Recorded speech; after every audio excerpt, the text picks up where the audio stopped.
Vamos a partir eh, conversando de el milagro griego, ¿cierto? ¿Qué es lo que sucede en Grecia que va a configurar nuestra sociedad actual o va a configurar la forma de pensar en Occidente respecto de otras formas de pensamiento, como por ejemplo el pensamiento en Oriente, ¿cierto? Que no es igual que el que se da en Occidente. Eh, pero no le he puesto presentar, perdón. Ya ahí está.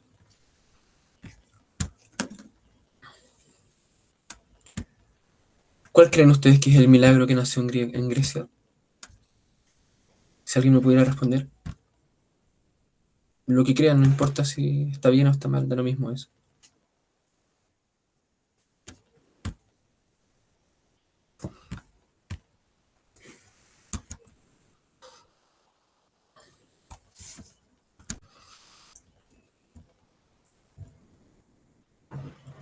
Ya.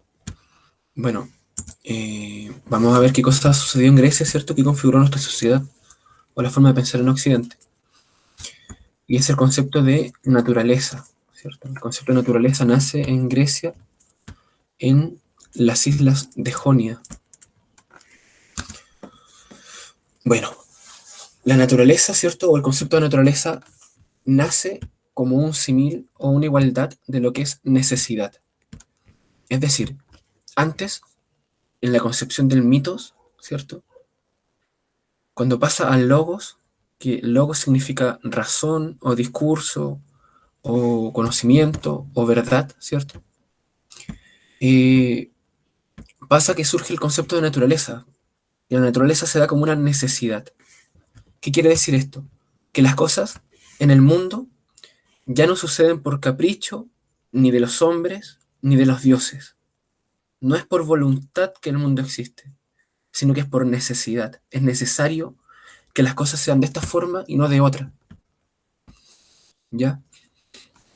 Entonces, ahora las cosas son por necesidad, pero esto no quiere decir que eh, el mundo no se pueda modificar, ¿cierto? Que las cosas sean necesariamente de una forma y no de otra no significa que no se puedan modificar, sino que se puede modificar dentro de aquello que puede ser modificado hacia lo que es modificado o modificable, ¿cierto? De un estado distinto. Por ejemplo, la madera es por necesidad madera y no piedra, ¿cierto? Y se puede convertir por necesidad solamente en cosas que estén hechas de madera, como por ejemplo una guitarra, una mesa, un libro, ¿cierto? Eh, no sé, pues un trozo de madera no se puede convertir en un diamante, por ejemplo, tal vez. Y aquí la naturaleza surge como algo cognoscible, es decir, que se puede comprender, entender, etcétera, ¿cierto? Y surgen dos premisas, ¿cierto? O dos axiomas que van a configurar el pensamiento occidental. El primero es que el mundo es inteligible, es decir, el mundo se puede conocer. Y el segundo es que el conocer en sí mismo es neutro en relación al mundo.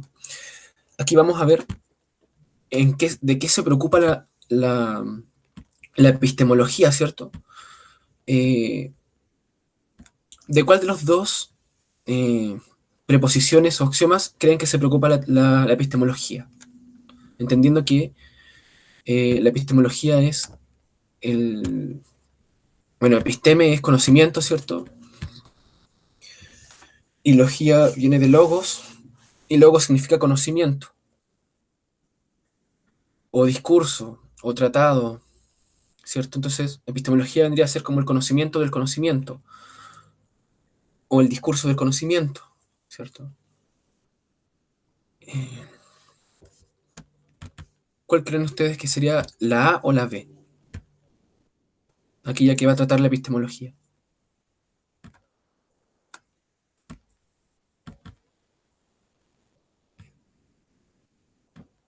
La B, perfecto, claro. ¿Por qué? Porque la B hace alusión al sujeto, ¿cierto? A la persona que observa, porque dice el conocer en sí mismo es neutro en relación al mundo.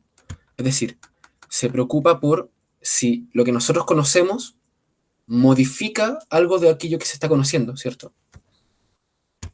Y de hecho toda la filosofía va a poner su ojo sobre esa segunda preposición, ¿cierto? Eh, y claro, aquí surge que la ciencia nace antes que la filosofía. O algunos autores lo plantean de esa forma, es decir, en Grecia, en la isla de Jonia, nace la ciencia, mucho antes que la filosofía. O sea, nace la ciencia, ¿por qué? Porque se entiende que el mundo es necesariamente de una forma y no de otra, ¿cierto? No es por capricho. Y luego nace la filosofía cuando se pregunta por el sujeto, ¿cierto? Por esa segunda parte. Y bueno, aquí vamos a hacer un recorrido rápido eh, por lo que son algunos autores de la Grecia clásica. Tales de Mileto, ¿cierto? Que fue un matemático y filósofo.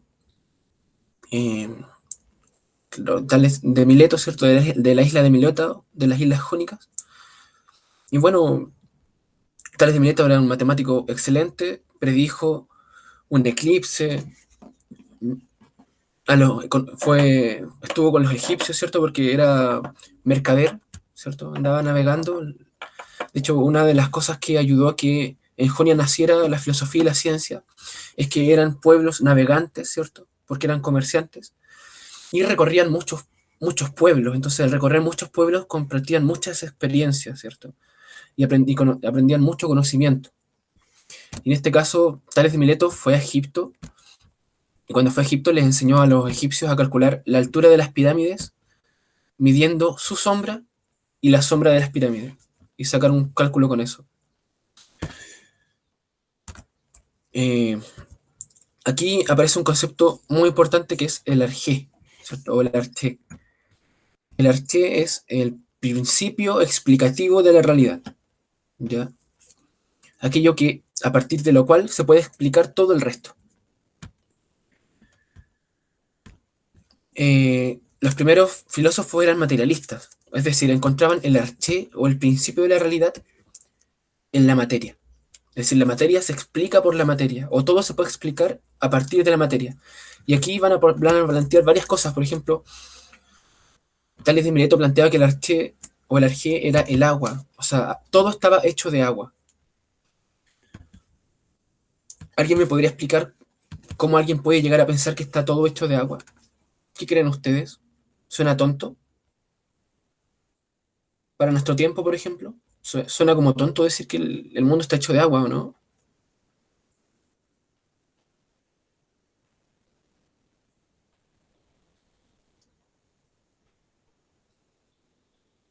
Sí, suena tonto, ¿cierto?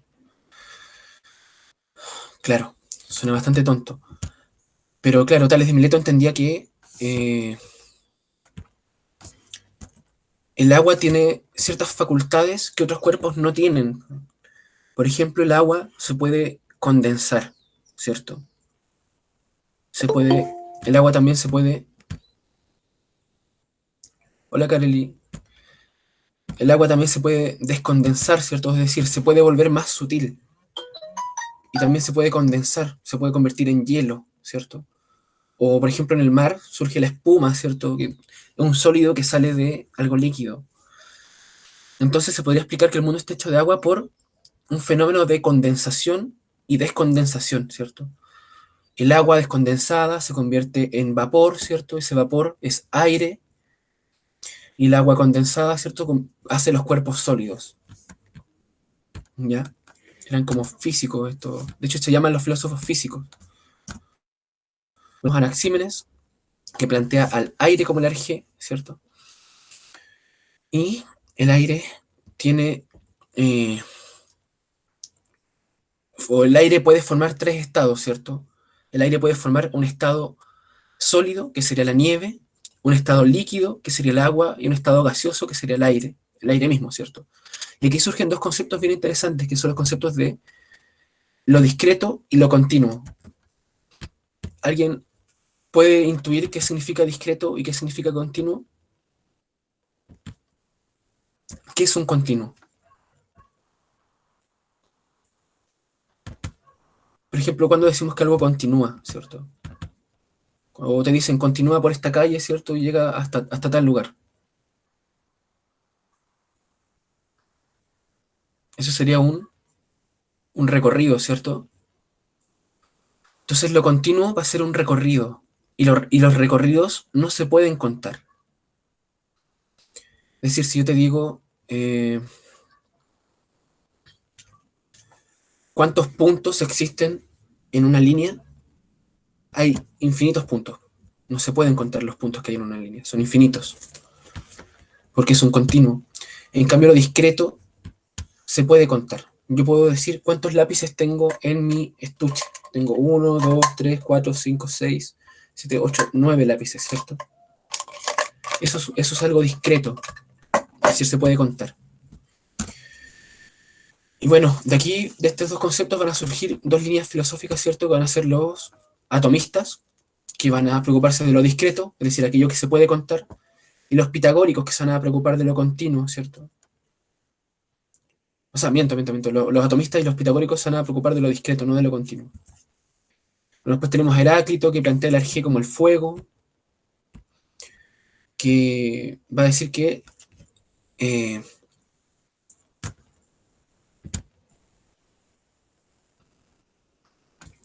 bueno, el fuego en realidad es una metáfora, ¿cierto? No, el fuego representa el cambio. Recuerden que Heráclito decía que nunca me puedo bañar dos veces en el mismo río, porque ni el río es el mismo, ni yo tampoco. Es decir, todo está en constante cambio, nada permanece, todo está mutando. A eso se le llama devenir. El devenir es el constante cambio, ¿cierto? Es el proceso continuo. Y bueno, el fuego es la metáfora de ese cambio, porque el fuego siempre está cambiando, ¿cierto? El fuego oscila, se vuelve más pequeño, se vuelve más grande, se mueve, ¿cierto? Es sutil, pareciera que ni existiera, ¿cierto? Lo puedes atravesar, pero aún así permanece, está ahí. Es la permanencia en el cambio, ¿cierto? O sea, lo único que permanece es el cambio.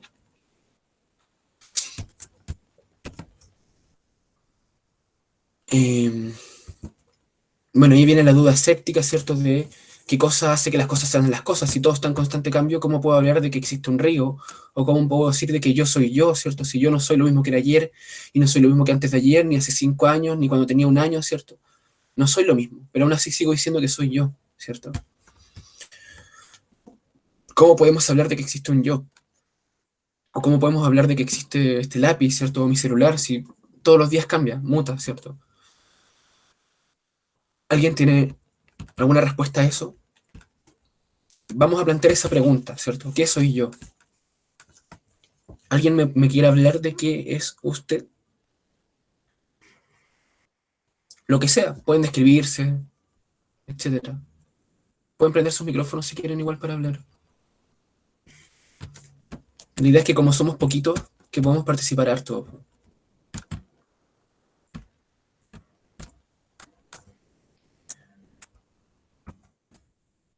Ya, vamos a los principios de la filosofía, ¿cierto? Difícil pregunta, ¿cierto, Valeria? Yo creo que una de las preguntas más complejas que hay es definirnos a nosotros mismos, ¿cierto? ¿Qué somos nosotros? Porque podemos dar ciertos rasgos, po. Hace cuestionarse todo. Sí, po, justamente porque, claro, como lo plantea Heráclito, todo está en constante cambio, po. Nada permanece. Yo no soy lo que era ayer, ni lo que era antes de ayer, ni nada, ¿cierto? Entonces, ¿qué significa la identidad? O sea, identidad viene de idem, ¿cierto? Que significa sí mismo, o igual a sí mismo, o idéntico, ¿cierto? Bueno, idéntico viene de idem, ¿cierto? Identidad también viene de idem, que significa sí mismo. Y claro, ¿qué es el sí mismo? El sí mismo es aquello que solamente puede ser igual, o sea, idéntico a sí mismo, porque igual y idéntico no es lo mismo. Por ejemplo, 2 más 2 es igual a 4, pero 2 más 2 no es lo mismo que 4. 2 más 2 es lo mismo que 2 más 2. En ese sentido, nosotros somos una mismidad, ¿cierto? Solamente somos idénticos a nosotros mismos. Ahora, ¿qué es eso que es idéntico, ¿cierto? Y que permanece. Es una difícil pregunta de responder. Yo podría decir que soy hijo, soy nieto, soy estudiante de psicología, soy músico, ¿cierto? me gusta el arte, etcétera, ¿cierto? Pero eso es lo que, por ejemplo, Aristóteles llamaría accidentes. Es decir, es accidental que yo estudie psicología. Podría haber estudiado filosofía o arte o música, ¿cierto? O informática, y seguiría siendo yo mismo. Es accidental que yo esté con esta ropa, por ejemplo. Podría estar sin esta ropa. Es accidental que tenga este color de piel, ¿cierto? Que tenga el pelo de este porte, lo podría tener más largo. Todos esos son accidentes. Y lo que Aristóteles llamaba, aquello que permanece, le llamaba substancia. Y para encontrar la sustancia hay que quitar todo lo accidental. Entonces, ¿con qué nos quedamos cuando quitamos todo? Cuando quito que yo soy hijo, yo soy nieto, yo soy, etcétera, soy estudiante. Bueno, eso es lo que Aristóteles llamaba sustancia. Bueno, para entender la epistemología, va siempre asociada, o sea, el conocer siempre va asociado a aquello que se conoce, ¿cierto? Son preguntas que no se pueden disociar, por decirlo así. Y aquello que se conoce tiene el nombre de ontología, ¿cierto? Que estudia los entes. ¿Alguien había escuchado la palabra ente antes?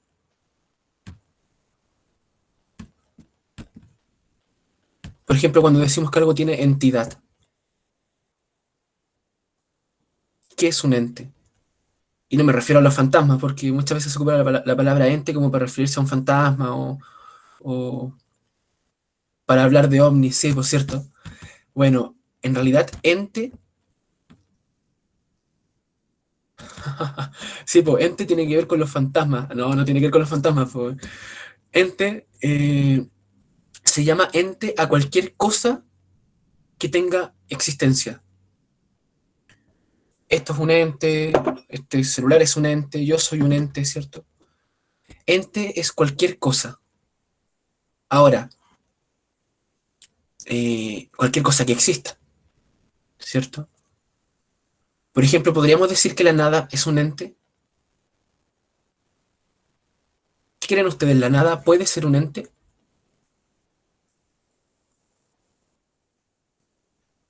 Para los que entraron recién, estuvimos conversando un poco de lo que sucedió en Grecia, ¿cierto?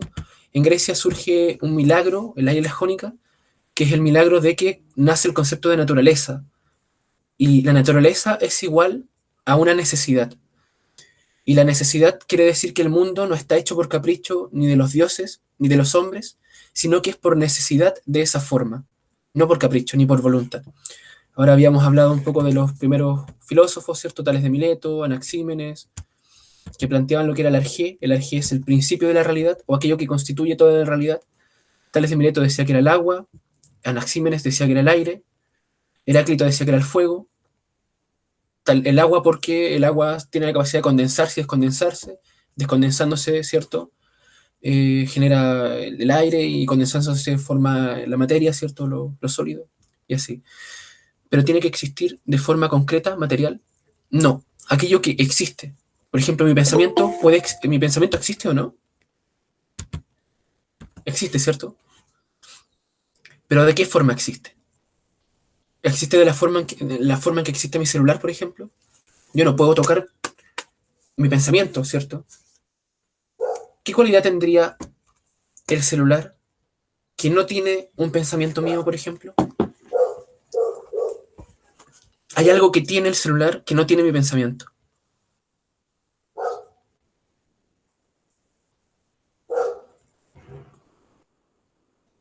Eso es una ubicación en el espacio. Mi pensamiento no se puede ubicar en el espacio. ¿Dónde está mi pensamiento? ¿Acá? ¿Puedo abrir mi cabeza, cierto? ¿O puede un médico llegar y hacer un corte acá y ver mis ideas? No, ¿cierto? ¿En qué parte está ubicado en el espacio mi pensamiento? No podría decir que tiene una ubicación específica. Bueno, entonces, ente se le llama a todo aquello que es. Puede ser una silla, un caballo, la raíz cuadrada de menos uno, etcétera. Todo aquello que es decir, que participa del ser, se puede decir que es un ente. Y bueno, la disciplina que estudia los entes sería la ontología, ¿cierto? Y estudia los principios ontológicos. Ahora, si todo ente es aquello que es, es decir, que participa del ser. ¿Qué cosa es ser? ¿Qué creen ustedes que es el ser? No les voy a decir que dan una respuesta mala porque los filósofos llevan como, no sé, 4000 años tratando de responder esa pregunta, ¿no? ¿Qué cosa es ser?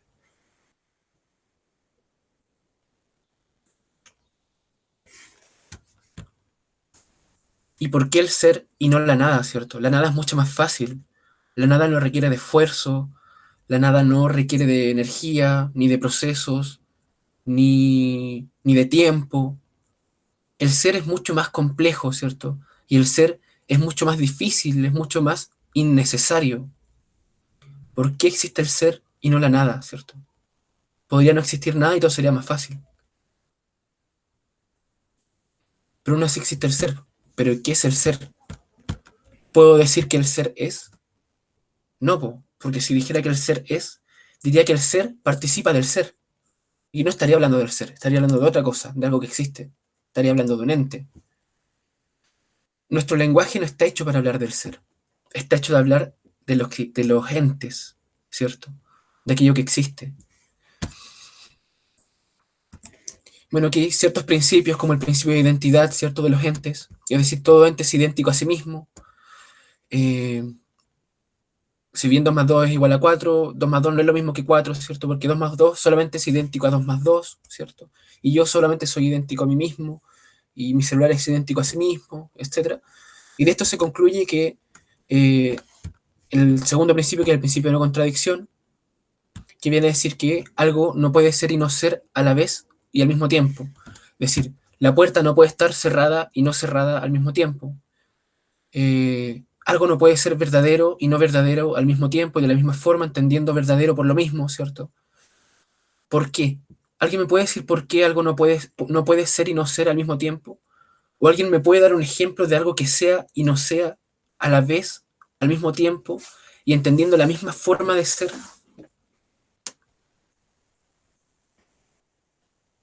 ¿Qué cosa puede ser y no ser a la vez?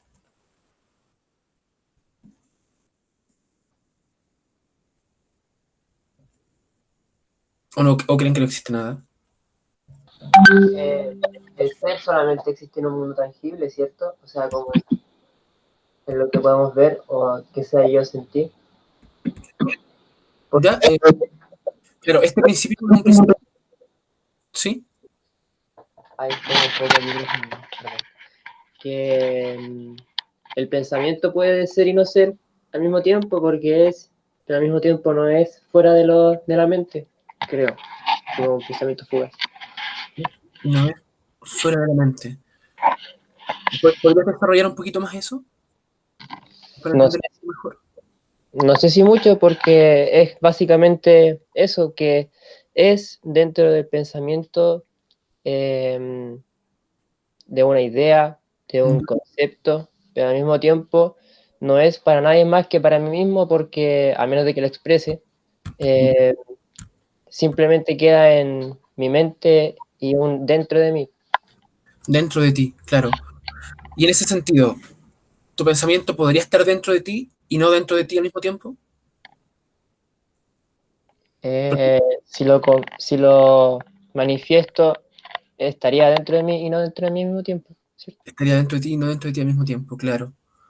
Tienes toda la razón. Y ahora, otra pregunta. ¿Tu pensamiento puede ser pensamiento y ser no pensamiento al mismo tiempo? Eh, ¿O tiene que necesariamente ser pensamiento?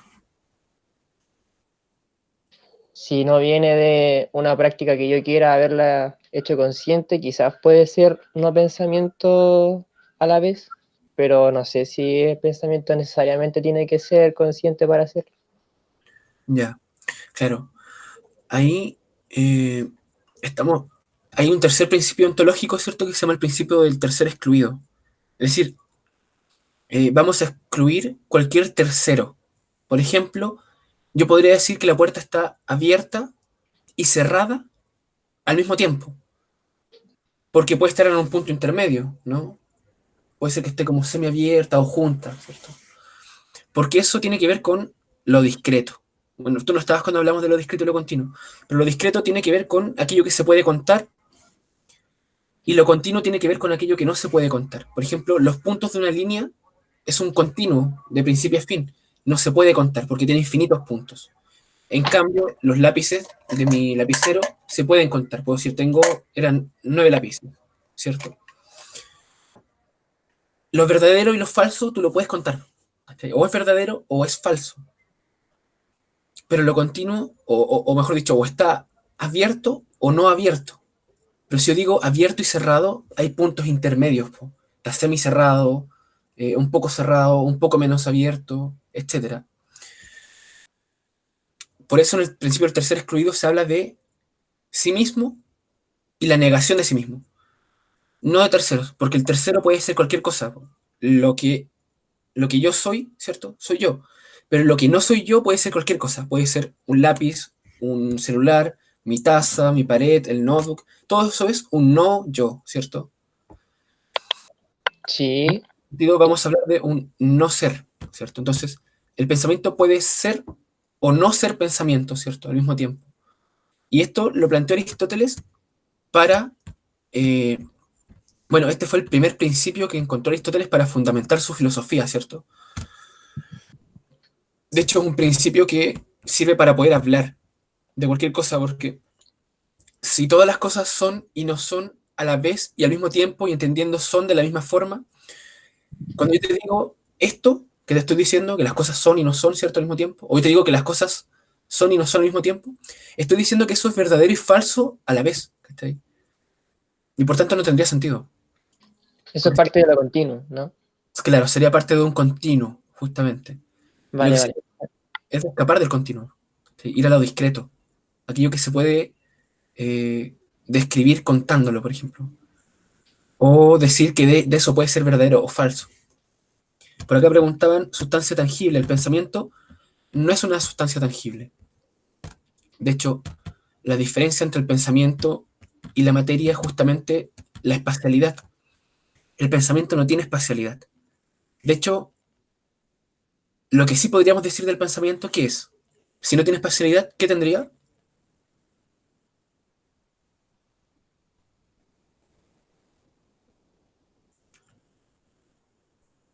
Temporalidad. El espacio es temporal, o sea, el pensamiento es temporal. Tiene tiempo. Su esencia es que transcurre en el tiempo, no en el espacio. Entonces podríamos decir tal vez que el tiempo pertenece a la conciencia, ¿no? Porque la conciencia es tiempo, o transcurre en el tiempo. Y ahí podríamos pasar a Kant, por ejemplo, diciendo que en realidad el espacio-tiempo lo pone la mente, ¿cierto? Sobre la materia, etcétera. Ya, Y tercer ahora, excluido, ¿sí? una cosita, el es transcurre en esos dos planos. El es, o sea, el participio de ser, Cualquier cosa que sea tiene que estar presente en el tiempo y el espacio, ¿no? no, el pensamiento, por ejemplo, no está presente en el espacio, Ah, ya, también es. pertenece solamente al tiempo. Nice. Ya, gracias. Entonces aquí tenemos el principio del tercer excluido, todo ente tiene que ser necesariamente P o no P. En ese sentido, no P serán todos los entes existentes aquí, menos aquel que es P. Por ejemplo, una llave, no llave sería el reloj, esto otro, ¿cierto? O sea, todos los entes existentes excepto la llave son no llave. Ya. Y el principio de razón suficiente, es decir, todo tiene su fundamento o su razón. Este principio lo planteó Leibniz. Es decir, no existe nada porque sí. Todo tiene una razón. Y si lo pensamos bien, esto se correlaciona con lo que se descubrió en Grecia, ¿cierto? De la naturaleza como una necesidad, ¿cierto? La naturaleza es necesariamente de una forma y no de otra. ¿Ya? Los tipos de entes, y aquí justamente vamos a hablar de qué tipos de entes existen. ¿Ya? Aquí me acuerdo que Nicolás preguntaba si el pensamiento era, si el ser, o sea, los entes eran solamente sustancia tangible. No solamente son sustancia tangible, no solamente lo que se puede tocar existe. Tenemos tres tipos de entes básicos al menos. Los entes sensibles, que son los tangibles, que pueden ser físicos, es decir, espaciales, o psíquicos, no espaciales. ¿Por qué? Porque yo también puedo sentir mi dolor, por ejemplo. O yo también puedo sentir amor o felicidad, ¿cierto? O apatía o empatía, ¿cierto? Que son cosas que son sensibles, es decir, tienen que ver con los sentidos. Yo siento dolor, yo siento empatía, yo siento, ¿cierto? Pero no son espaciales. Ambos son temporales porque tienen una duración, un origen y un fin. Es decir, todo lo que yo veo tiene un origen, un proceso y un fin, ¿cierto? Y lo que pienso también tiene un proceso, un origen y un fin, ¿cierto? Ahora, los entes sensibles están relacionados entre sí por causalidades. Algo causa otra cosa, ¿cierto? Y pongo el efecto dominó como un ejemplo, por ejemplo. Y existen otro tipo de entes que son los entes ideales. ¿Alguien se acuerda de la clase del profesor cuando habló de Platón? ¿Qué dijo de Platón? ¿O alguien sabe algo de Platón? Platón hablaba de las ideas, ¿cierto? ¿Qué son las ideas? ¿O cómo las planteaba Platón?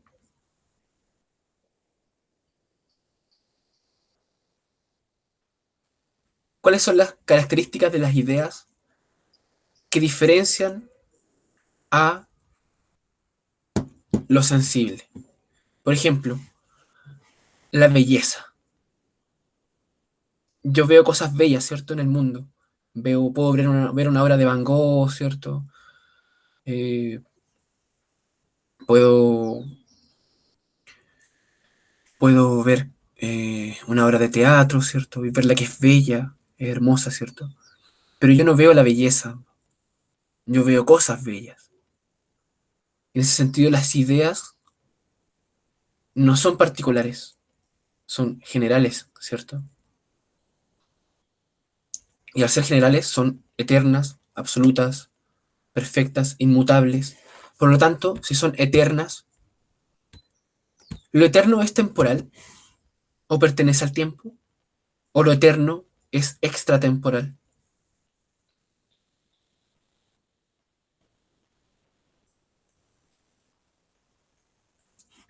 ¿Creen? Lo eterno debe ser extratemporal, ¿no? Extratemporal, ¿cierto? Porque el tiempo es una medida. ¿Sí? Tú mides el tiempo. Y lo eterno no puede ser capturado por el tiempo, ¿cierto? Por tanto, lo eterno es inmutable, ¿cierto? No puede cambiar porque no está sujeto al tiempo. Todo lo que cambia está sujeto al tiempo. Si algo no está sujeto al tiempo, no cambia. Y en este sentido, los entes ideales son intemporales, ¿cierto? No tienen relación temporal. Por ejemplo, los entes matemáticos, ¿cierto? Los números, las figuras, los cuerpos geométricos. También las relaciones, como la relación de identidad, de igualdad, de diferencia, mayor que, menor que, ¿cierto? Etcétera. O sea, las relaciones de los entes ideales son todos a la vez. Cuando yo digo A es igual a B es igual a C es igual a D es igual a, etcétera, etcétera, hasta llegar a, y luego A es igual a Z. ¿Significa que A es igual a Z sucedió después que A es igual a B? No, eran todos al mismo tiempo. Lo que sí es temporal es mi descubrimiento. Yo los descubro y me demoro tiempo en descubrirlos, pero son eternos, ¿cierto? Son todos a la vez, no tienen relación de causalidad. Las causas de los entes sensibles sí tienen temporalidad, porque tiene que suceder uno para que suceda el otro, y suceder ese otro para que suceda el otro, y así en el tiempo. Los ideales no, no tienen relación temporal, son todos al mismo tiempo. Y por tercero tenemos los entes valóricos, es decir, que valen. ¿Cuál es la cualidad de los entes valóricos? Que yo no me puedo mantener indiferente frente a ellos. Cuando aparece un ente valórico frente a mí, yo inmediatamente tomo una postura frente a eso. Es imposible que yo frente a un ente valórico me mantenga neutro. Y en ese sentido estaría la moral, ¿cierto? La ética, que ni siquiera tiene que ser estudiada, ¿cachai? O sea, si yo veo que un tipo le roba su cartera a una abuelita, ¿cachai? Si el tipo le roba su cartera a la abuelita, automáticamente yo tomo una postura frente a eso en el mundo. Y digo, esto está mal, ¿cierto? O puedo decir, pobre cabro, se ve que tiene problemas, ¿cachai? Le falta dinero, le debe, dinero a los narcos, no sé, pues, podríamos buscar justificaciones, ¿no? Y claro, los entes valóricos tienen esa cualidad. Y bueno, tienen jerarquías. Hay cosas mejores que otras. Los entes causales no tienen jerarquía, solamente tienen causalidad, avance en el tiempo. Los entes ideales son eternos, por lo tanto no tienen jerarquía. Y los entes valóricos son jerárquicos, hay cosas mejores que otras. ¿Todos están de acuerdo con eso? ¿O alguien está en contra? ¿Qué creen? ¿Es mejor, eh, no sé, es mejor darle 100 pesos a una persona en la calle que es un vagabundo? ¿O eh, donar un camión de comida a un orfanato? ¿Podría decir que algo es mejor que el otro? ¿O no? ¿Qué creen ustedes? ¿Hay jerarquía ahí?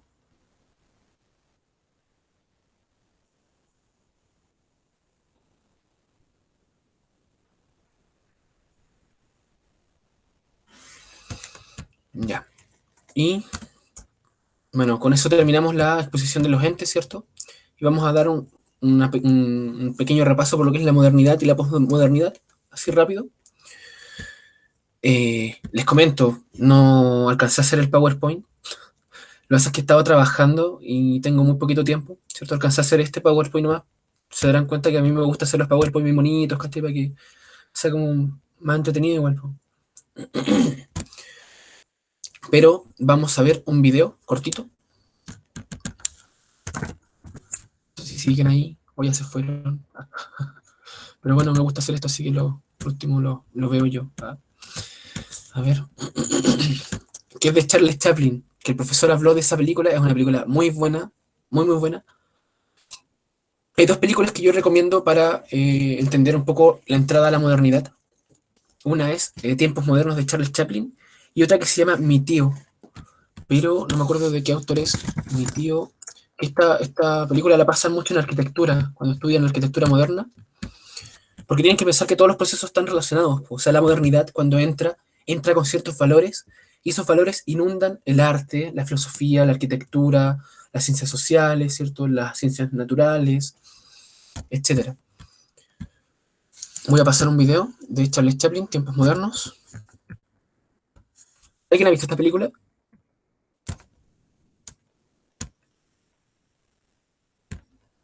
No, ¿No? por desgracia. Por desgracia, véanla. Véanla. A pesar de ser una película antigua, es muy chistosa, tiene mucha crítica, bien, bien entretenida.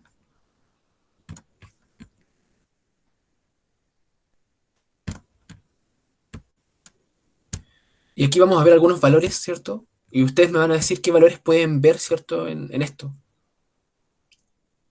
¿Por dónde sea? A ver, no entiendo. Compartir. Ah, voy a compartir una ventana entonces. A ver, esto. Compartir acá. Ya. ¿Se ve, cierto? ¿Se ve que puse YouTube? ¿O no se ve? Hábleme por voz porque como puse el video no se ve en el chat. Sí ¿Sí? se ve. Ya, perfecto. Miren, Tiempos Modernos de Charles Chaplin, ¿cierto?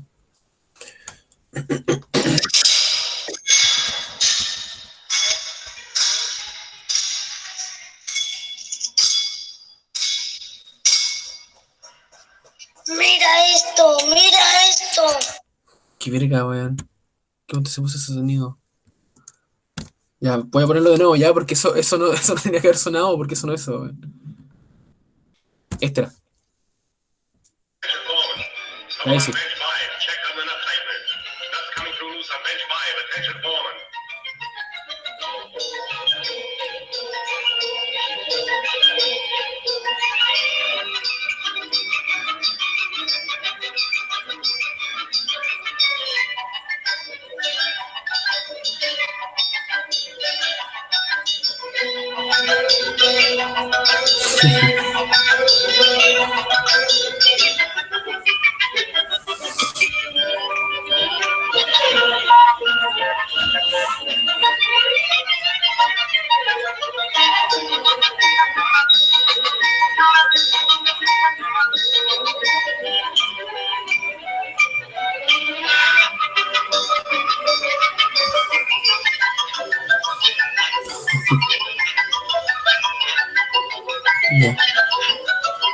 Lo voy a poner acá casi al final. Pasan hartas cosas entre medio, pero acá empieza a acelerar la máquina. Pues.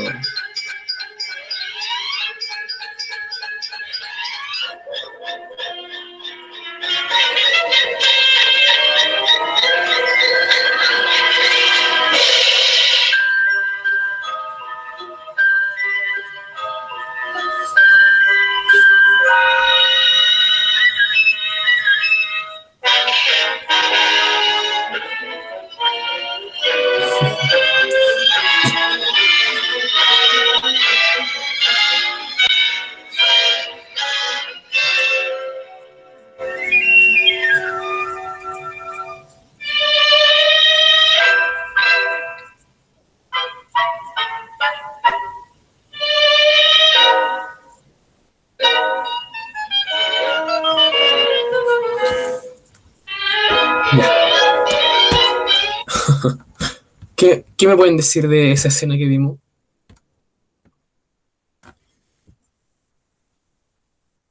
Bueno, ¿la vieron? ¿No? La revolución se lo tragó literal. Se convirtió en un hombre moderno, ¿no? Mm. Totalmente No, bien. acelerado, ¿cierto? Una cadena de producción que tiene un origen, tiene un fin, ¿cierto? Y hay que estar al ritmo. Po. ¿Qué pasa si no estás al ritmo? La máquina te traga. Po.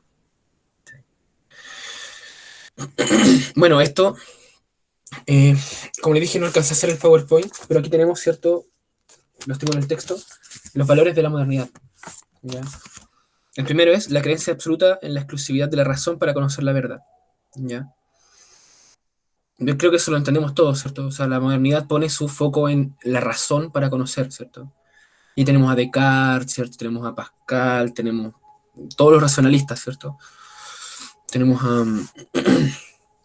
a Spinoza, ¿cierto? Bueno, y toda la ciencia moderna. La aspiración de que el conocimiento se traduzca en fórmulas físico-matemáticas, ¿cierto? La ciencia hace eso. El concepto de lo real no solo como lo que se puede matematizar, sino también como aquello que se puede comprobar experimentalmente. En ese sentido, el arte y la poesía son reales porque se materializan, ¿cierto? Alguien los puede ver, los puede escuchar, los puede sentir, etc. La libertad incondicionada del hombre para erigir su destino. La infelicidad humana deriva hasta ahora en el acompañamiento de la razón por las supersticiones. O sea, el sufrimiento humano era solamente por no eh, apegarse al razonamiento, ¿cierto? No apegarse a la razón y tener creencias supersticiosas. La creencia en la superioridad absoluta del hombre.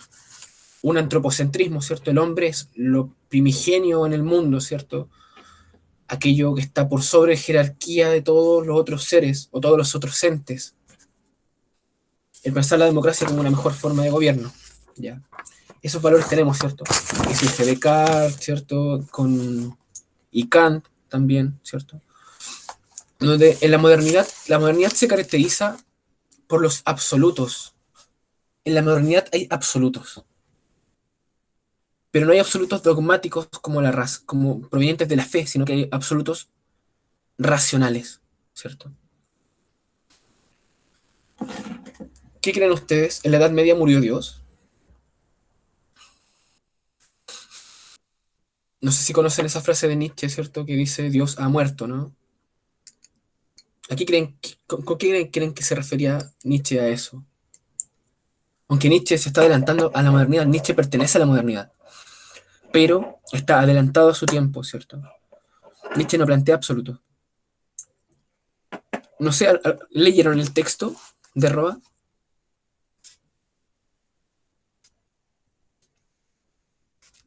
¿Alguien lo leyó? Bueno, igual hice un pequeño PowerPoint para explicar un poquito las cosas de la modernidad, pero es cortito. Cortito. Se ve. ¿El PPT? ¿Sí? Sí. Había puesto eso y había puesto esto. Ya. Es lo único que alcancé a hacer. No alcancé a hacer más. Lo hice una hora antes de la clase. Bueno, la modernidad, ¿cierto? Se asoma entre los siglos XIV y XV. Recuerden que la Edad Media dura del siglo V al siglo XV.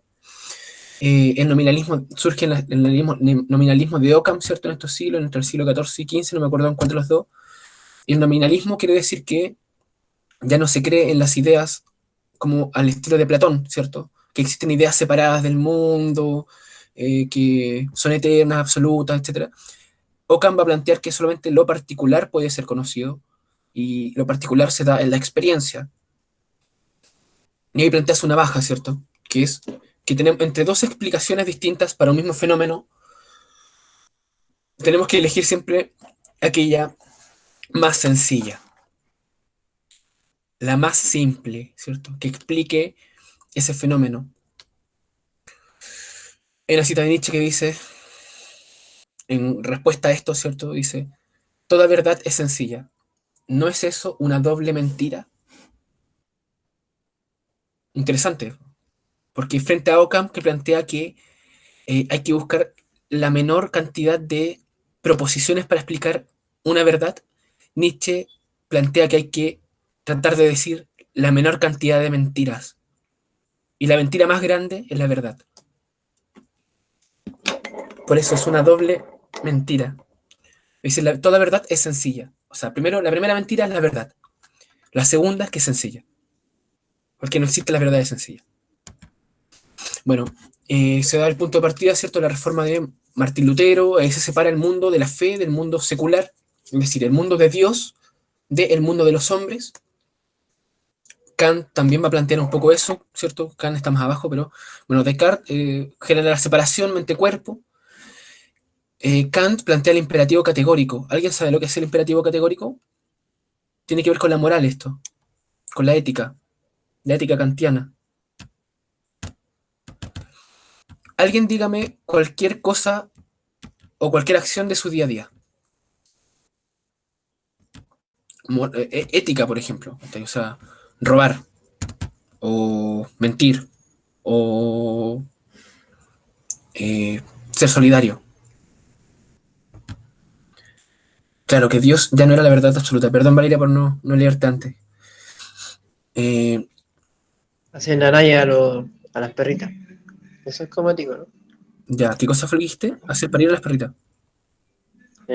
No. Nanay, así como cariño. Nanay. Ya, perfecto. ¿Qué es el imperativo categórico? Dice Kant. El imperativo categórico es la facultad de la razón humana para acceder a una verdad ética, a una verdad moral. ¿Cómo accedemos a esa verdad moral? ¿O podemos saber si algo es bueno o algo es malo? Extremándolo al absoluto. Tomo ese hecho particular y lo llevo a su absoluto. Es decir, si todos le hiciéramos cariño a los perritos, ¿el mundo funcionaría bien? Definitivamente. Definitivamente, ¿cierto? Ahora, mentir. Si todos mintiéramos, absolutamente todos, ¿el mundo funcionaría bien?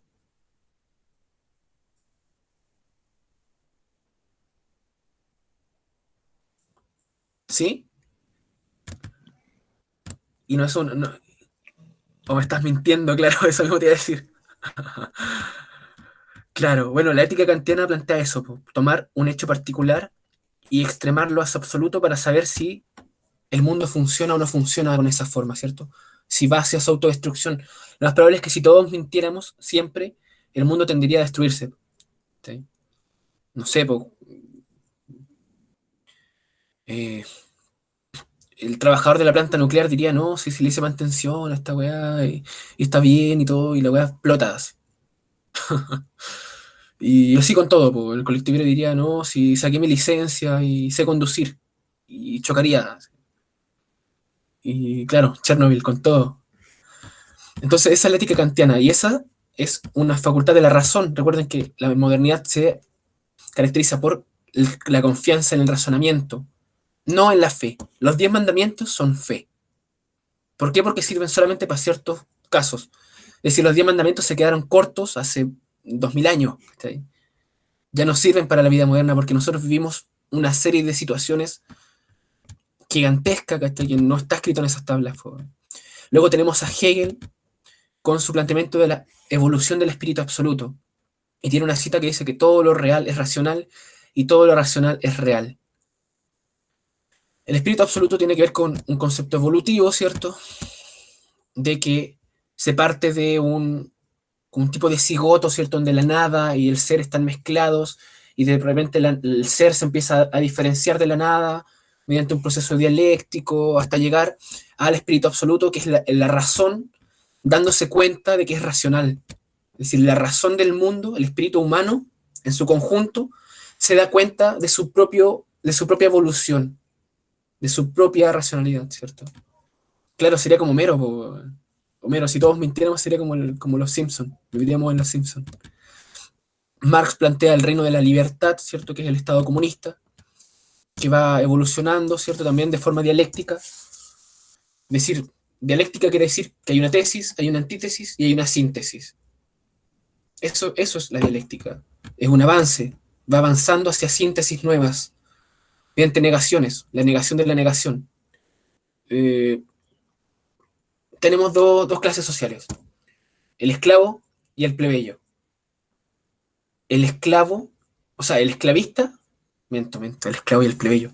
El esclavo y el esclavista, ahí sí. El esclavista niega la libertad del esclavo, ¿cierto? Eso es una tesis.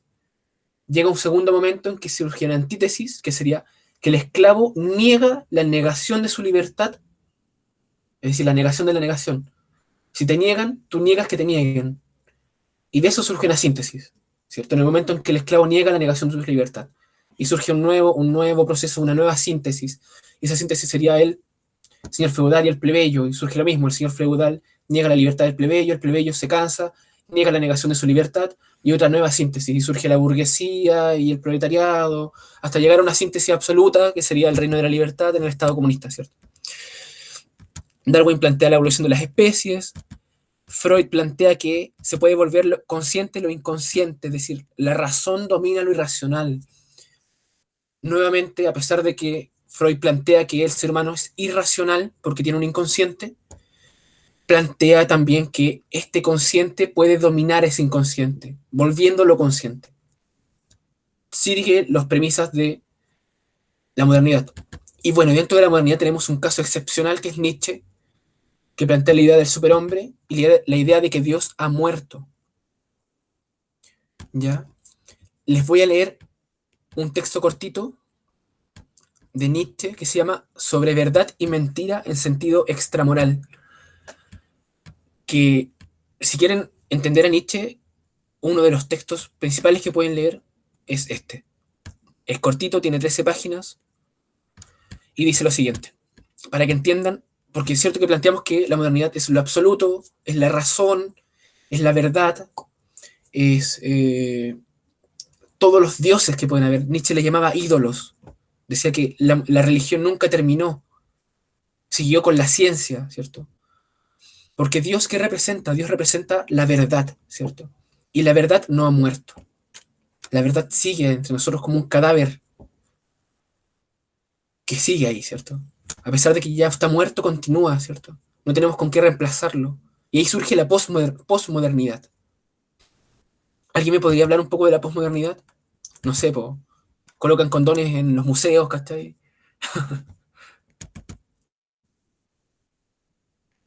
Sí, obvio, obvio. Sí, sí, sí. ¿Quieren hablar del ensayo después de esto? Mira, les leo lo de Nietzsche y hablamos del ensayo. ¿Ya? Ya. Voy a leer lo que dice Nietzsche. El texto se llama Sobre verdad y mentira en sentido extramoral, y esto lo dice al comienzo. Aquí vemos un quiebre con la modernidad y con la esperanza en la modernidad, ¿cierto? Y la esperanza en la razón y la esperanza, ¿cierto? En un fin. Piensen ustedes, ¿para qué lanzamos cohetes al espacio? ¿Qué sentido tiene si nos vamos a morir? ¿Por qué lo hacemos? Si nacimos para morir, es decir, en nuestro propio nacimiento existe la paradoja de que nacimos para morir. Sí, sí, tengo pareja y vivo y tengo mis hijos, ¿cierto? Y todo. Ya, pero y como rico, ¿cierto? Y voy a la universidad y tengo amigos y salgo a tomar con ellos al Roma, ¿cierto? Y todo. Ya, sí, pero y frente a eso, nacer para morir, todo carece de valor. Frente al nacimos para morir, todo carece de sentido. Totalmente en contra de lo que decía la modernidad. Esta postura se le llama nihilismo. Nietzsche odiaba a los nihilistas. Me acuerdo que el profesor dijo que Nietzsche era nihilista, pero Nietzsche no es nihilista. Nietzsche es vitalista, es decir, afirma la vida a pesar de todo. A pesar de que existe el nihilismo, Nietzsche supera el nihilismo y plantea el vitalismo. Es decir, existen dos tipos de nihilismo. Aquellos que nihil significa nada, ¿cierto? Y ismo tiene que ver con la ideología, con plantear algo. Entonces, los nihilistas plantean la nada. ¿Cómo puedes plantear la nada? La nada no existe. Claro, sí, no existe, pero eso es lo que hay, ¿cachai? Vivimos en una nada. Y Nietzsche plantea que hay dos tipos de nihilistas. Los nihilistas pasivos, que son aquellos que se dan cuenta de que existe una nada y frente a esa nada todo carece de sentido y lo mejor sería morir, como plantean, por ejemplo, los cristianos o los budistas, ¿cierto? Que los budistas dicen que el deseo es dolor, ¿cierto? Es sufrimiento y el ser humano es un ser que desea. Por lo tanto, vivir es desear y desear es sufrir. En ese sentido, lo que tenemos que hacer es expiar todo nuestro karma, ¿cierto? Para llegar al nirvana. Llegar siempre a un mundo más allá de este. Lo que dice Nietzsche es que no hay mundos más allá que este. Este es el único mundo en el que vivimos, es el único mundo que tenemos que aprovechar.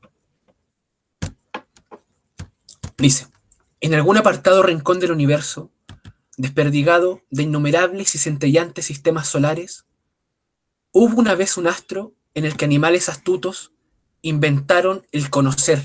Inventaron el conocer. Fue el minuto más soberbio y más falaz de la historia universal.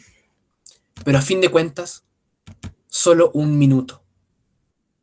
Tras un par de respiraciones de la naturaleza, el astro se entumeció y los animales astutos tuvieron que perecer. Alguien podría inventar una fábula como esta y sin embargo no habría ilustrado suficientemente cuán lamentable y sombrío, cuán estéril y arbitrario es el aspecto que tiene el intelecto humano dentro de la naturaleza.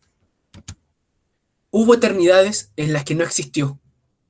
Cuando de nuevo se acabe todo, para él nada habrá sucedido. Porque no hay para ese intelecto ninguna misión ulterior que conduzca más allá de la vida humana. No es sino humana, y solamente su poseedor y creador lo toma tan patéticamente como si en él girasen los goznes del mundo. Pero si pudiéramos entendernos con un mosquito, llegaríamos a saber que también él navega por el aire con ese mismo patos, y se siente el centro volante de este mundo. Nada hay en la naturaleza tan despreciable e insignificante que con un mínimo de soplo de aquel poder del conocimiento no se hinche inmediatamente como un odre, y del mismo modo que cualquier mozo de cuadra quiere tener sus admiradores, el más orgulloso de los hombres, el filósofo, quiere que desde todas las partes los ojos del universo tengan telescópicamente puesta su mirada sobre sus acciones y sus pensamientos.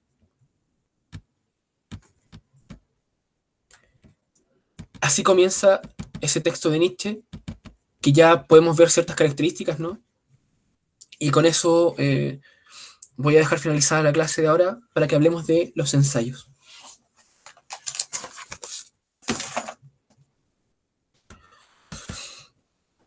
Cuéntame, Valentina.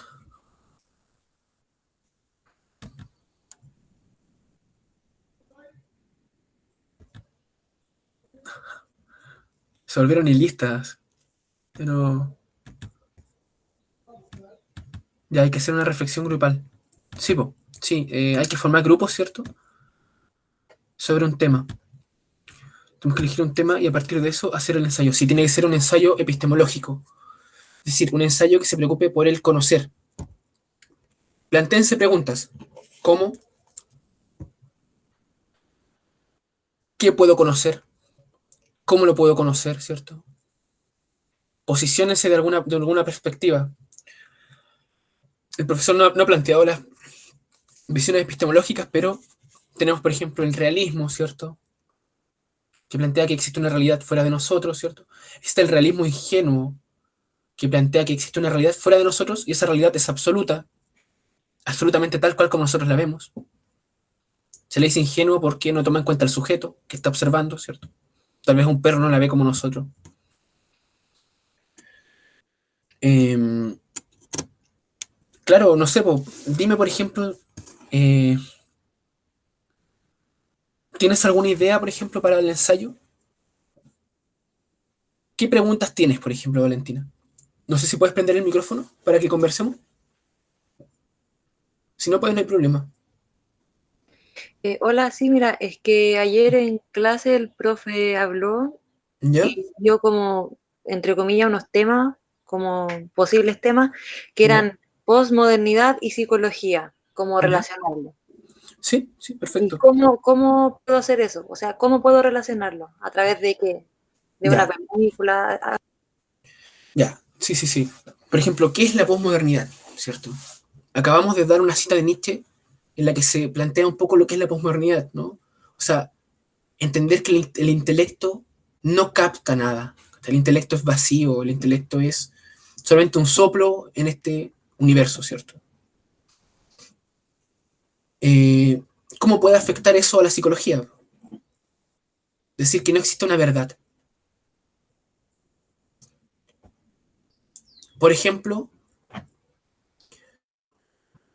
en ese sentido, la posmodernidad se preocuparía solamente de lo particular, ¿cierto? De los particulares, no de los generales, porque no existen verdades generales.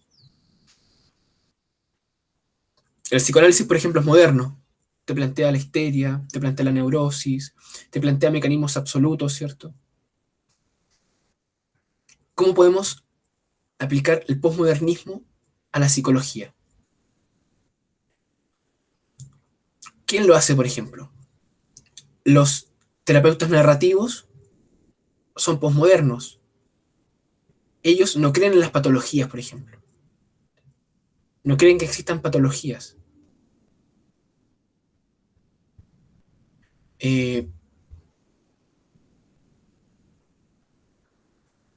bueno, les voy a hablar como del ensayo que yo hice, por ejemplo. Yo el ensayo que yo hice, leí un autor, leí un libro que se llama, es de Gastón Bachelard.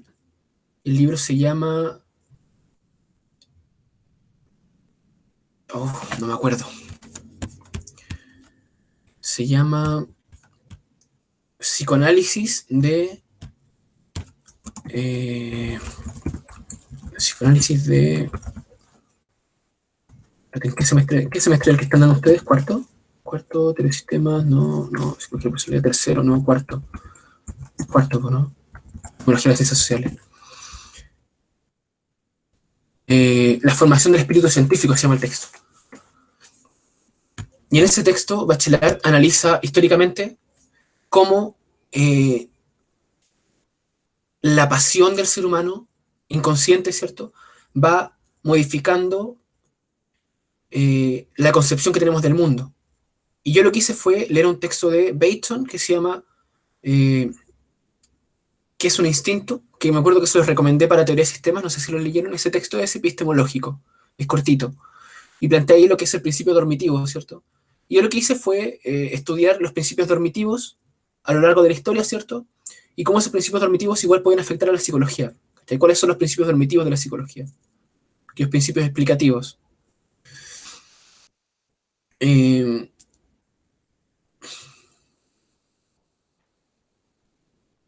por ejemplo, en psicología y posmodernidad podrías ver cómo el lenguaje eh, crea realidades, ¿cachai? Y cómo la psicología estudia esas realidades.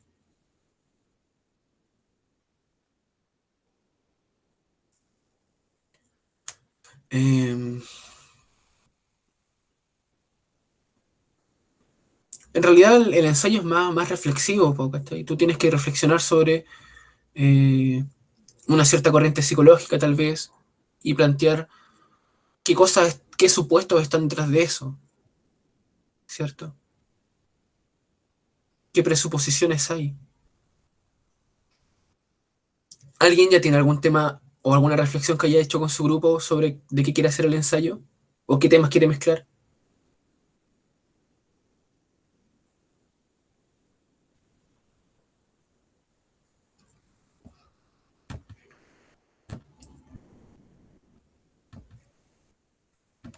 ¿Nadie tiene algún tema ya planteado? ¿Nada?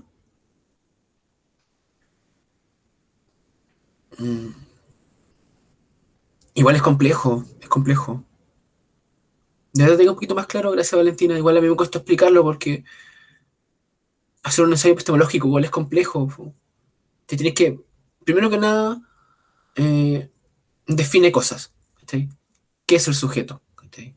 ¿Qué cosa es un sujeto? Reflexiona sobre lo que eres tú. Reflexiona sobre cómo conoces. Reflexiona sobre por qué conoces lo que conoces y no otra cosa, ¿cierto? Ahí podríamos hablar de Foucault, por ejemplo, las relaciones de poder, el panóptico, ¿cierto? La normalización, etcétera.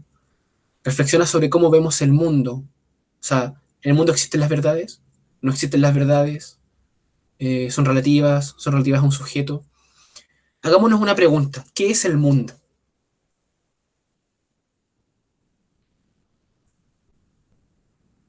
¿Qué cosa es el mundo?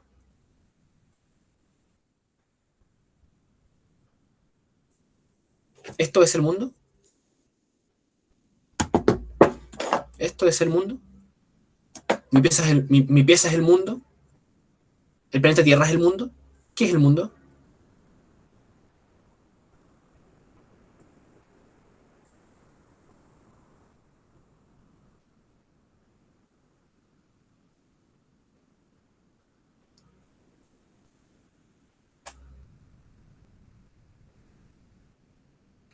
¿O estas cosas pertenecen al mundo?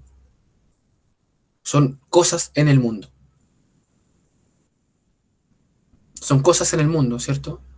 Entonces, ¿qué es el mundo? Cuando hablamos de mundo, sin duda hablamos siempre de mi mundo, ¿cierto? ¿Por qué? Porque las cosas no son el mundo, están en el mundo. A mí me acuerdo que Heidegger, por ejemplo, dice que el mundo es parte constitutiva del ser humano. De hecho, Heidegger define al ser humano como el Dasein, el ser ahí, el ser en el mundo, con guiones, ser, guión, en, guión, el mundo, ¿cierto? Porque no se puede separar al ser del mundo. Nosotros estamos contextualizados, ¿cierto? Estamos en un mundo y somos parte de ese mundo. Y el mundo no puede existir sin nosotros tampoco. Existe el ser en el mundo, es decir, el mundo junto al sujeto. Y en ese sentido las cosas son intramundanas, dice Heidegger. Están dentro del mundo, que siempre en cada caso es mi mundo. Pero, ¿a qué nos referimos entonces cuando decimos el mundo? No mi mundo, el mundo. Hay cosas que compartimos, ¿o no? En este mundo. Y sin duda hay cosas que no compartimos en este mundo. Lo íntimo, lo privado, ¿cierto? Aquello más nuestro. Pero hay cosas públicas. Yo salgo en la calle y vemos cosas en común y nos entendemos, ¿no? Entonces hay un mundo público y un mundo privado. Hay un mundo íntimo, ¿cierto? Y hay un mundo que no es íntimo. Entonces empiezan a hacerse preguntas epistemológicas, ¿cierto? ¿Qué es el mundo? ¿Por qué compartimos un mundo? ¿La psicología está en este mundo? ¿O es parte de un mundo privado, ¿cierto? De los psicólogos.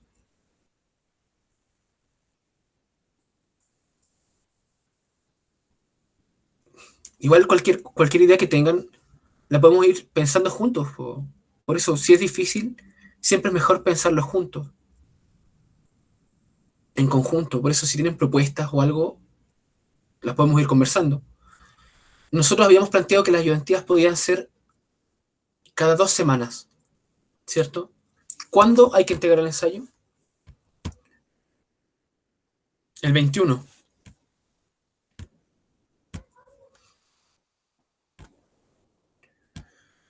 Y el 21 cada día. Ay, esta cuestión me molesta.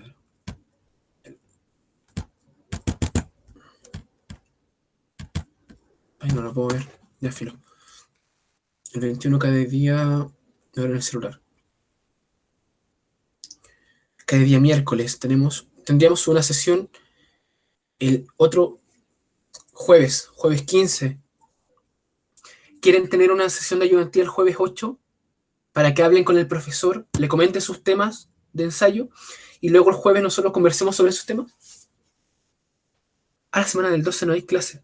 Ya entonces tendríamos que hacer este otro jueves la ayudantía. ¿La quieren o no? Para que el 8 veamos el tema de los ensayos. ¿Ya? Traten de hacer apuntes. Miren, yo les recomiendo que sacan una bitácora, o sea, un cuadernito, una bitácora, que esté donde vayan escribiendo reflexiones. Escriban qué es el mundo, qué soy yo, qué es el otro, qué es el nosotros, qué es lo íntimo, qué es lo privado, qué es lo público, qué es lo humano. Y a cada una de esas preguntas vayan escribiéndole reflexiones cortitas, apuntes, ¿cierto? Eso es material netamente para el ensayo. ¿Ya? ¿Qué es el mundo? ¿Qué soy yo? ¿Qué son los otros? ¿Qué es la verdad? ¿Qué es lo íntimo? ¿Cierto? Son preguntas que, si bien no son directamente epistemológicas, sirven para hacer epistemología. Es decir, sirven para conocer el conocer. ¿Por qué? Porque si conozco qué es mi mundo, puedo saber cómo conozco. Si conozco qué soy yo, puedo conocer cómo conozco. Si entiendo qué es lo íntimo, puedo saber qué cosa conozco solamente yo y no los otros, ¿cierto? Entonces, para la otra semana, esa sería una tarea de ayudantía. No sé si se pueden dejar tareas de ayudantía, pero les dejo ese trabajito, ¿ya? Escriban esas preguntas y reflexionen un poco sobre ellas. Una pregunta, ¿Sí? ¿y cuál es como la conclusión de un ensayo epistemológico? Como, ¿cuál es la conclusión que uno llega a lo que uno descubre o algo así? ¿Cuál es como el fin? El fin siempre es...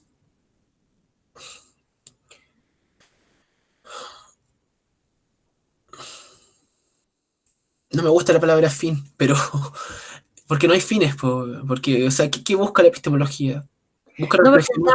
por ejemplo, si yo me pregunto ya, ¿quién soy? ¿Qué es el mundo? ¿Cómo conozco? Ya, lo que tú planteaste, pero ¿para qué?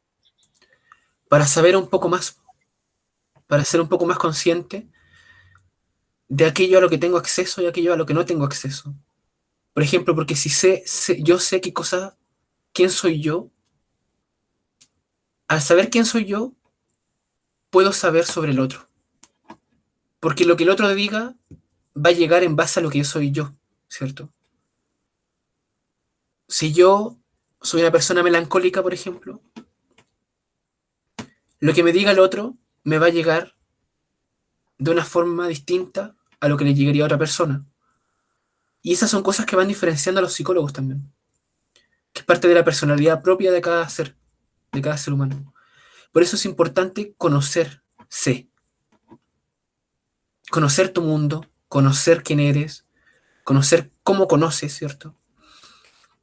Porque por eso la epistemología es importante para la psicología, porque conocer el cómo conoces te va a permitir trabajar con eso, ¿sí? Ser consciente de eso.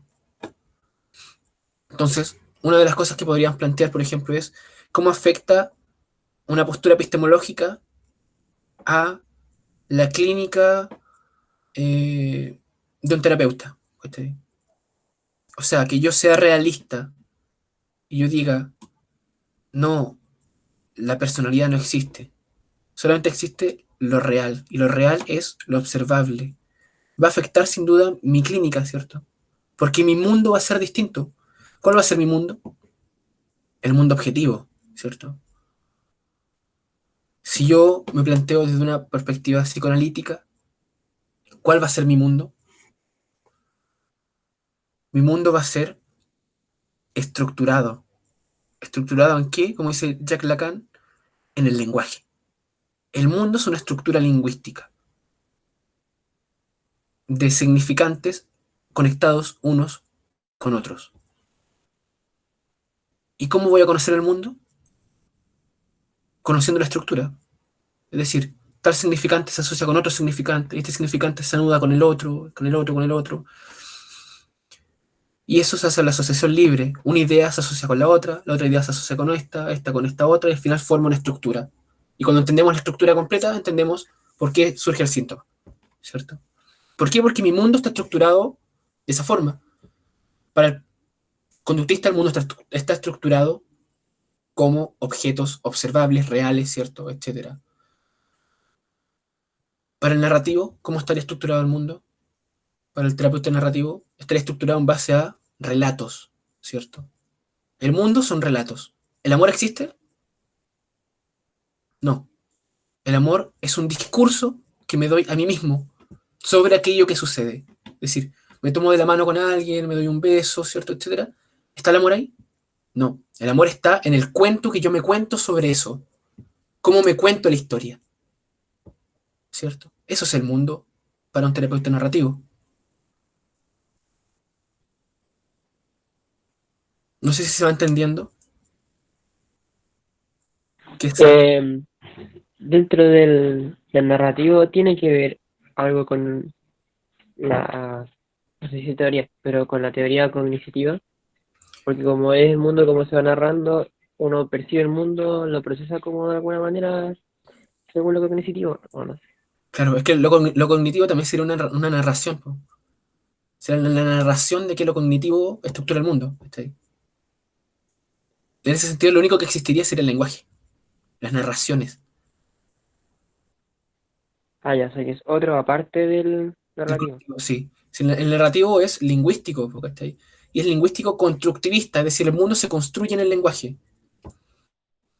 ¿Cachai? Ah, ya, ya, ya. Lo, Entonces, vale. lo cognitivista sería uno de esos relatos que están en el mundo, ¿cachai? Junto con todos los demás relatos. Nice. Por Gracias. eso no podría adjudicarle que los relatos son cognitivos, porque lo cognitivo ya sería un relato. ¿Sí? Me hace sentido. Y en ese sentido todas las cosas serían relatos. Po. Yo no estoy teniendo clases con ustedes. Lo que yo estoy haciendo es contarme el cuento o la narración de que estoy haciéndole clases. En realidad solamente hay seres frente a una pantalla, ¿sí? Haciendo cosas. A esas cosas las llamamos clase. Podríamos llamarlo de otra forma. No sé. Reunión de amistad. ¿Sí? Estamos conversando sobre temas que nos gustan. Y sería otro relato. En nuestro mundo sería distinto. Valeria comenta que es lo del amor,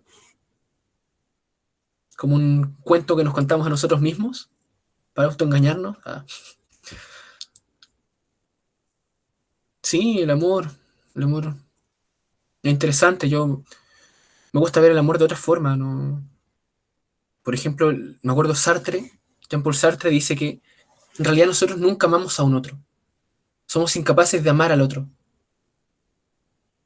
Nosotros lo que amamos es a nosotros mismos junto a ese otro. Porque si el otro cambia, lo dejamos de amar. Si el otro ya no es el mismo, lo dejamos de amar. ¿Por qué lo dejamos de amar? Porque nosotros ya no nos sentimos iguales. César te dice que justamente nosotros no podemos amar a un otro, sino que amamos cómo nos sentimos con ese otro. Y en ese sentido tendría contexto o estaría correlacionado, por ejemplo, con lo narrativo. El amor sería el cuento que nos contamos a nosotros mismos de que somos felices con esa otra persona. ¿Cierto? Bueno, podríamos hablar muchos temas, chiquillos, pero el tiempo es corto. Cualquier cosita me escriben. Sobre cualquier cosa me gusta conversar, o si quieren conversar de repente me contactan igual. Me gusta hablar temas de este tipo. Y ahora que estamos en pandemia estoy como medio solo, así que estaríamos en contacto. Ya, ya chiquillos, cuídense, que estén bien. Chao, Ya, chao, gracias, te sí, pasaste, chiquillos, me que estén explicáis bien, muy cuídense. bacán. Chao, chao. Y cuando termine la pandemia nos tomamos una cerveza en el Roma, así unas chilitas. Ya. Ah, sí que es plata. Ah, Ya, ahí cuando pase eso me saco unas chelas. Chao. ya, nice. Bye. Cuídate.